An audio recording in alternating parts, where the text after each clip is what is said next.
Media and information sources are the place where we get facts, news, and knowledge. These sources can come from books, newspapers, websites, social media, radio, television, and even people like teachers or experts. Learning how to find, evaluate, and use these sources responsibly is important in today's world, where not everything we see or hear is true.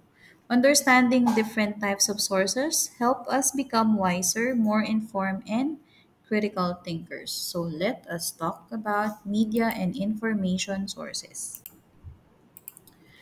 In searching for information, one needs help in locating appropriate and reliable sources while also having access to them. These are the three main sources of information. First, indigenous knowledge. Second, libraries. Third, internet. First is about indigenous knowledge. Indigenous knowledge is the distinctive knowledge kept to a specific group of people. Local knowledge, folk knowledge, people's knowledge, traditional wisdom, or traditional science are other terms used for it. It usually becomes the basis of a certain community for their daily life. Indigenous knowledge is transferred from one generation to another, either orally or through cultural rituals. Oral traditions involve legends, folk tales, epics, myths, and folk songs. Pag sinabi mong indigenous knowledge, mayaman kasi siya sa kaalaman. Ito yung mga napapasa ng local generations, ng native communities to local generation. Part siya ng media and information literacy kasi it is important to recognize that not all knowledge comes from books or the internet.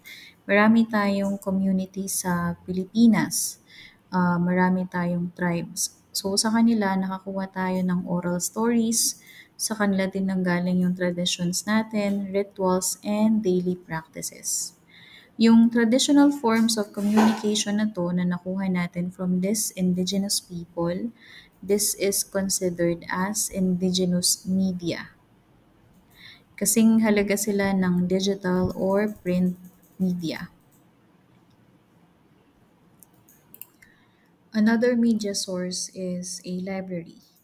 As defined in Cambridge Dictionary, a library is a building, room, or organization that has a collection, especially of books, music, and information that can be accessed by computer for people to read, use, or borrow.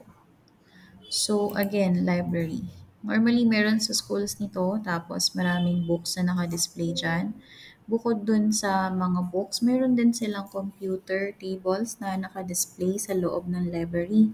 Wherein, pwede kang mag-search ng mga information na kailangan mo, pwedeng by computer or mag-browse ka ng books, magbasa ka para mas marami kang malaman or makuhang source kung ano man yung topic na hinahanap mo.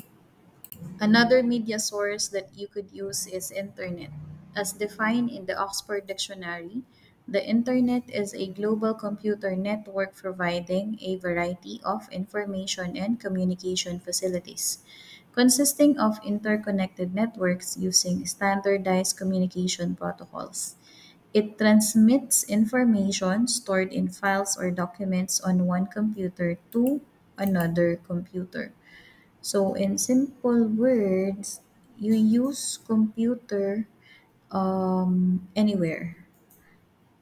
Hinahayaan ka nitong mag-share ng information, makipag-communicate, manood ng videos, maglaro ng games, tapos mag-search ng kahit ano online. Para siyang isang malaking library wherein pwede kang makipag-usap din kahit kanino, anytime, anywhere. Other classifications of information sources. Primary sources refer to original materials. These are materials from a certain period of time that had not been filtered, modified through analysis, interpretation, or evaluation. First is artifact. When you say artifacts, these are objects made or used by people in the past. This can be tools, clothing, pottery, or anything that shows how people live, work, or created things. Artifacts help us learn about history and culture. The second picture is showing a patent. Patent is a legal right given to a person or company who invents something new. It means no one else can make, use, or sell that invention without permission for a certain number of years. A patent protects the investor's idea so others don't copy it. Third on the picture is audiovisual recording. So, ito yung, if ever familiar kayo sa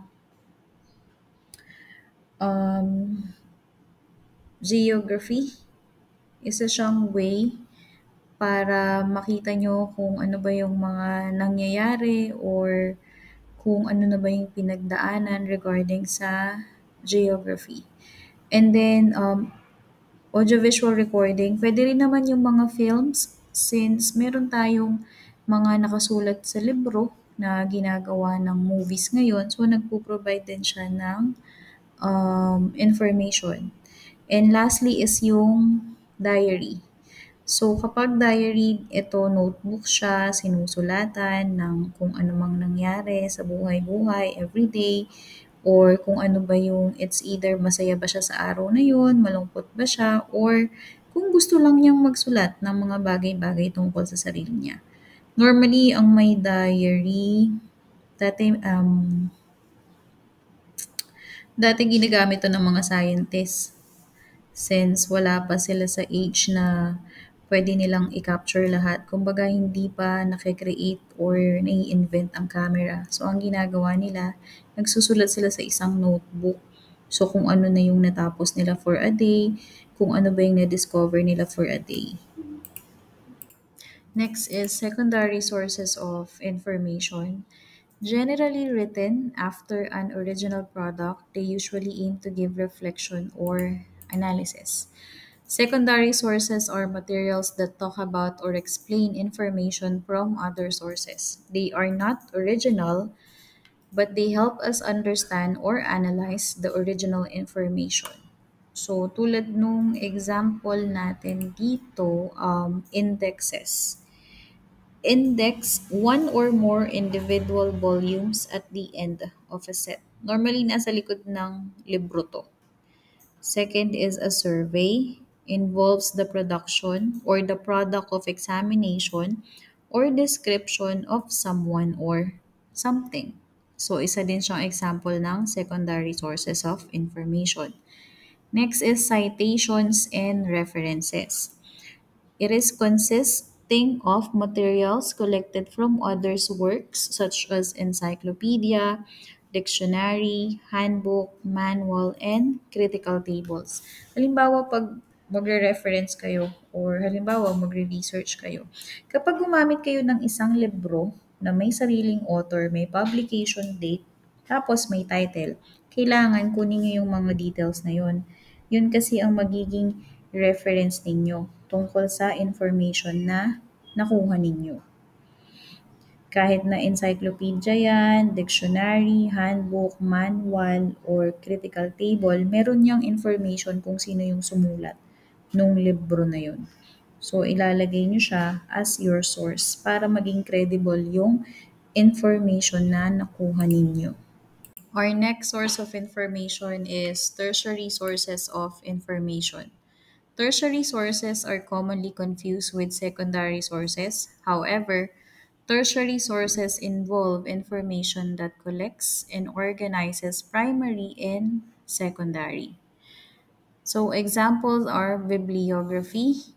It is a list of the books of a specific author or publisher or on a specific subject. Meron ding yearbooks. A yearbook, also known as an annual book, is a type of book published annually. Directories. A book listing with details such as names, addresses, and phone numbers. So again, pag sinabi mong tertiary sources, these are collections or summaries of information coming from primary and secondary. Kumbaga pinagsama mo yung dalawang information in one. They help you find facts quickly but do not provide original content. Examples include encyclopedias, dictionaries, fact books, and indexes. Always remember, media and information sources are the ways we get knowledge, news, and facts. These sources can include books, newspapers, TV, radio, websites, social media, and even people like teachers or experts. Knowing how to find and choose the right and trustworthy source helps us stay informed and make smart decisions in everyday life. That would be the end of your lesson. I'll see you again next time.